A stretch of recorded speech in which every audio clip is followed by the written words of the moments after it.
Hi guys! Welcome back to my channel. So, it's me again. Sino pa nga ba ang pinakamaganda sa balat ng lupa? Sabi ni Deo yun. Okay, so today we will be talking about how to apply a smoky eyeshadow for beginners. Okay? Ito, ginagawa ko siya pag yung nagmamadali ka, tapos gustong-gusto mong maging bongga yung makeup mo, tapos wala ka ng time. Tsaka, para matuto rin yung mga iba na hindi pa masyadong marunong mag-makeup, tapos gustong mag-smoky eyes, or gustong maglagay ng eyeshadow. So, ito, ituturo ko sa inyo. So, let's start. So, I don't have anything on my face. Wala. Kahit ano. I'll be using my contour palette. Yan ang gagawin kong eyeshadow. So, ito yun. This one. And, this will be the base. And here, ayan, kahit alin dyan. Doesn't need to be like this. Okay, gagamitin ko lang aking fingertip para sa aking mata. Una, gagamit muna tayo ng primer para sa ating face, I mean sa mata. Guys, yan. Importante yan. Baka pumasok sa bilog ng mata ko. Sa loob. Okay. Ay, sorry. Pasensya naman sa aking kamay. Hirap ba naman kasi mag-shoot. So, I'll be using this one for the base. Ito. This is HCPS03, which is cream or creme. Lalagay ko na sa aking base dito. Gagamitin ko lang aking fingertip.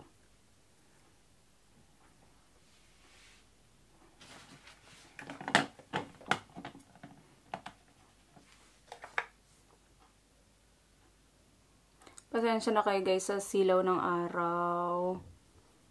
Magkaiba tuloy yung mukha ko, kulay na mukha ko. So, kung meron mang napunta dito sa eyeshadow, ay sa pilik mata ninyo, okay lang yan. Lalagyan naman natin yan ng mascara later. After that, tapos na. Nalagyan nyo na lahat, all over, ng eyelid ninyo. Hanggang dito, malapit sa kilay. It doesn't need to be perfect, guys, kasi smoky eyes nga to. Mamaya sasabihin ko sa inyo ang technique kung paano mas magiging maganda yung smoky eyes niyo kahit hindi yan kagandahan, kahit hindi pantay-pantay at hindi masyadong blend. Next will be this one. This is my highlighter. Meron siyang konting shimmer-shimmer. Yan. So, kahit anong katulad niyan, pwede niyong gamitin. Gusto kong gamitin sana yung Art Deco ko, kaso nga, ang laki-laki niya, kaya hindi ko siya mabit-bit dito. Nandun siya nakakabit sa aking lamesa, nakapatong. Next, ilalagay nyo siya dito sa, kung ramdam nyo yung bilog ng mata ninyo, dito, tapos may buto rito, dun sa ilalim niyan. Lahat dyan. Okay?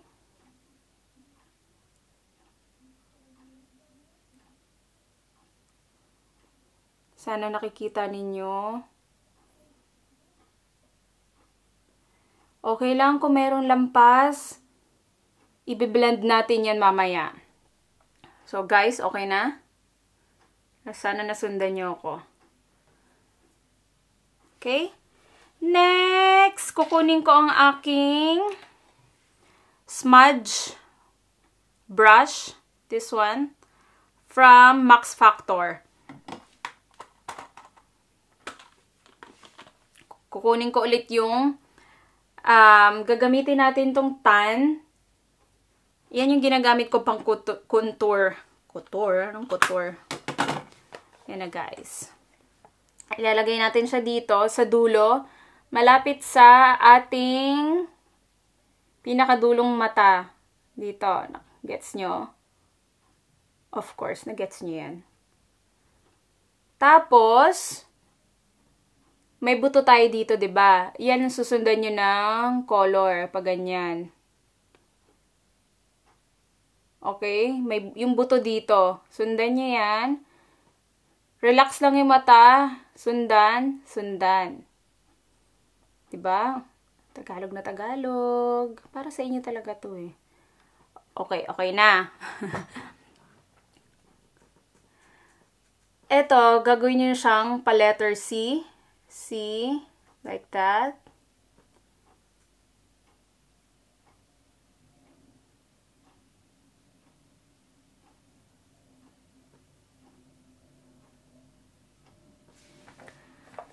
Okay, then I will get my angled eyeshadow brush. I'll be using this brush to blend my eyeshadow dito sa taas. And guys.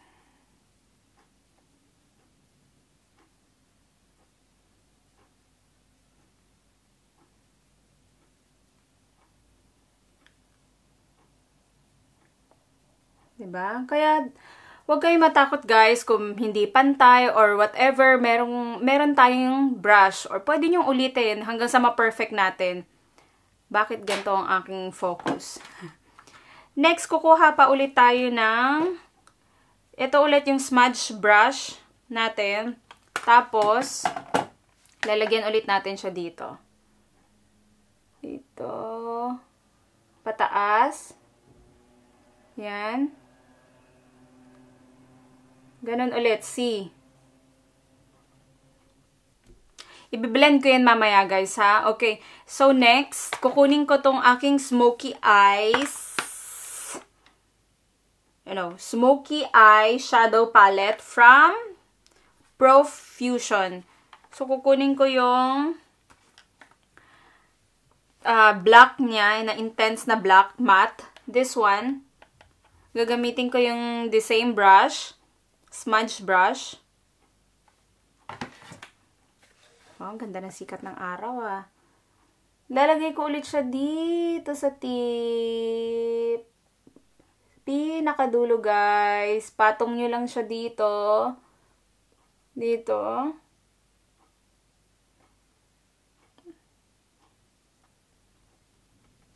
Blend, konti. Kumuha pa tayo para intense. Dito guys, yan, dito. Mararamdaman nyo naman yung buto dito eh. Doon nyo siya ilalagay. Tapos, pataas. Taas, ganyan.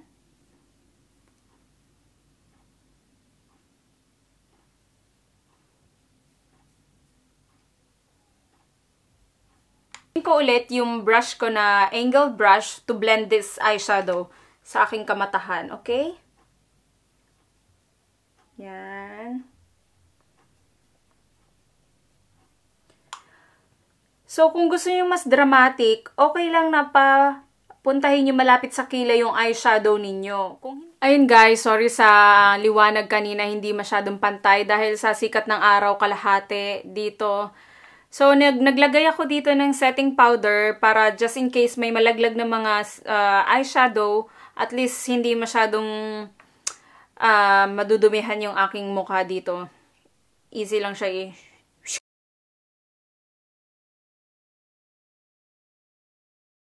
Ginamit ko lang yan, dab, dab, dab, dab, dab, dab, dab. Now, I guess it's ready to be blend. Wow! Big word! Ayan na guys, ang gagawin ko na lang ay lalagyan ulit siya ng ating kaninang ginamit na creme from NYX. Touch ko lang dito sa ibabaw.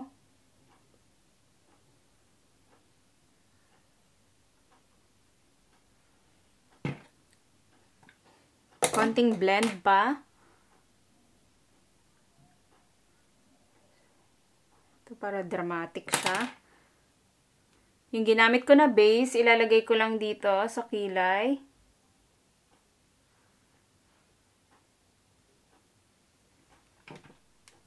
Then, blend again.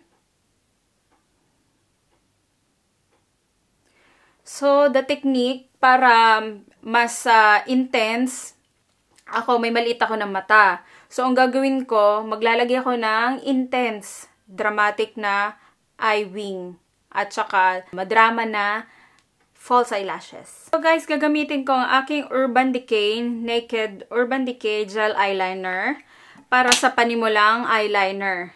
Para lang may pattern ako.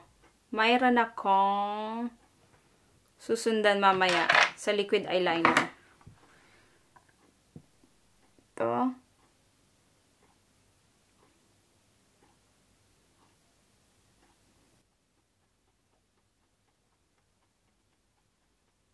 Gusto ko as much as possible close dun sa eyelid ko. Dito sa malapit sa eyelashes.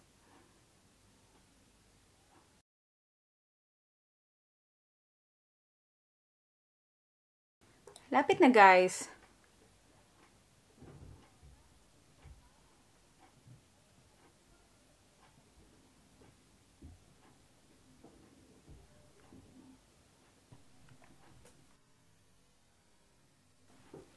Ngayon, itong gagamitin natin, sunod na gagawin natin yung smudge brush.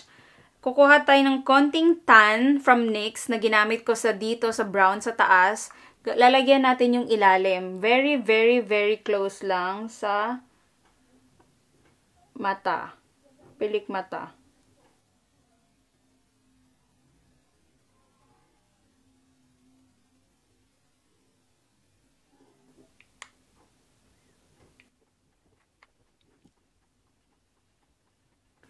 Tapos guys, yung ginamit din natin kanina, ito, na angled brush, na pinagamitan ng gel eyeliner, ilalagay din natin sa ilalim.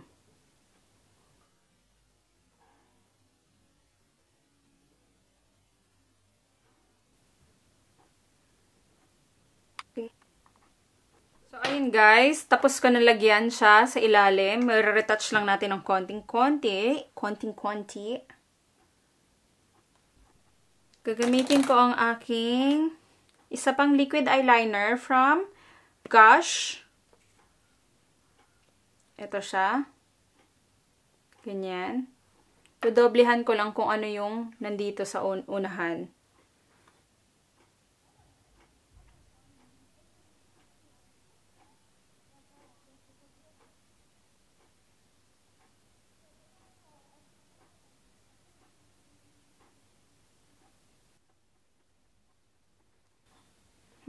Medyo nahihirapan ako.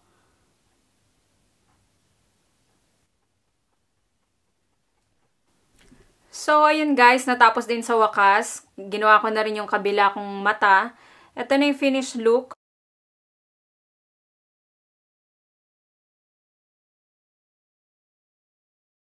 So, wala akong masyadong ginawa sa ibang part ng aking face. Nilagay ko na rin yung pilik mata ko. Ang secret guys, para magkaroon ng dramatic na smoky eyes ay yung eye wing, itong eyeliner at yung dramatic din yun na pilik mata. So, kung meron kayong makitang pilik mata sa loob ng yung false eyelashes sa store ninyo na dramatic tapos thick, huwag kayong matakot guys na bilhin yun or iisipin nyo na saan nyo gagamitin yun. Ayan, ngayon, malalaman nyo na pwede nyo gamitin siya dito. Kasi kahit medyo light lang or hindi kayo masyadong na perfect yung smoky eyes na gusto ninyo, okay lang basta meron kayong false eyelashes na thick. So, ito na guys, ang kinalabasan ng aking dramatic talaga na smoky eyes. So, sana guys may natutunan kayo. Sana nagustuhan nyo yung video ko kahit papano. At hindi ko alam kung nahirapan ko o nadalian.